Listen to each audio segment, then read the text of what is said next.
আমরা কিভাবে কিভাবে আপনাদেরকে সহযোগিতা করব, আপনারা দিক নির্দেশনা দেন, দিক নির্দেশনা দেবেন, ওনারা দিক নির্দেশনা দেবেন, আপনারা সেভাবে কাজ করবেন।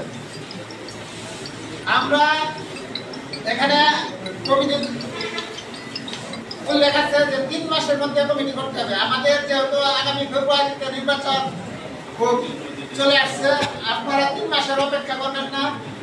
এই নিয়ম করেন আপনারা অল্প দিনের মধ্যে। আমরা তো দীর্ঘদিন যাবৎ মানে কাজ করে আসছি কৃষকদের কমিটি ছাড়াই। আমাদের তো জানা আছে, আমাদের কর্মী প্রত্যেক ওয়ার্ডে ওয়ার্ডে আমাদের কর্মী তৈরি করা আছে। শুধু আমরা ওয়ার্ডে যে আমরা সম্মেলন করব, সম্মেলনের মাধ্যমে আমরা কমিটি দিব।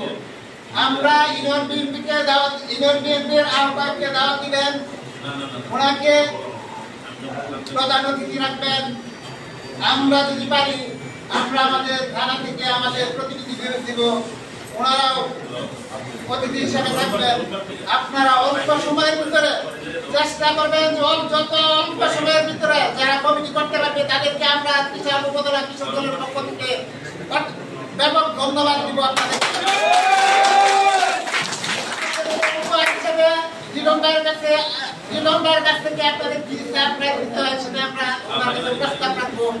আপনারা যত দ্রুত পারেন কমিটি নিয়েছে, আপনারা ওয়ার্ড কমিটিগুলি সম্পূর্ণ করবেন।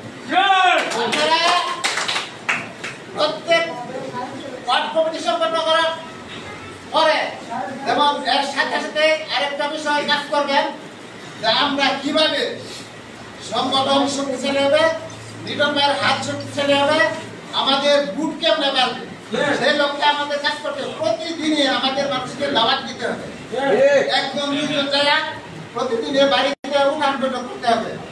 এটা এখন নির্বাচন কিন্তু শুরু হয়ে গেছে, নির্বাচন বসে নাই, বিভিন্ন অ্যাঙ্গেলে নির্বাচন করতে হবে। আমাদের যেমন কমিটি আগায় দিতে হবে, সেই লক্ষ্যে নির্বাচনের ভিতরটাই চালিয়ে দিতে হবে।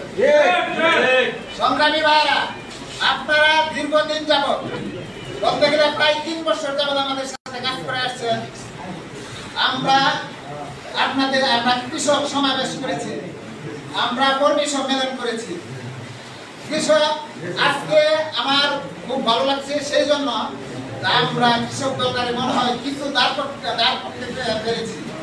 আমরা 4 ইউনিয়নের শুধু প্রতিনিধি এখানে উপস্থিত, আমাদের 4 ইউনিয়নের কর্মী সহ উপস্থিত হইলে মনে হয় আমাদের এরকম 5টা লাগতে পারে।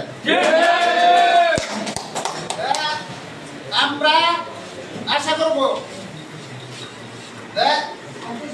ডাক্তার মাহমুদ রহমান লিটনকে পাস করানোর জন্য যে যে বিষয়গুলি আমাদের দরকার সেগুলি আপনারা ওয়ার্ডে যখন কমিটি করবেন সেখানে বিস্তারিত আলোচনা করবেন। আজকে দীর্ঘক্ষণ আলোচনা হয়েছে, বিভিন্ন নেতৃবৃন্দ আলোচনা করেছেন, আমাদের সহযোগিতা ভাইয়েরা কৃষক দলের নেতৃবৃন্দ সকলে আলোচনা করেছেন, বিস্তারিত আলোচনা হয়ে গেছে।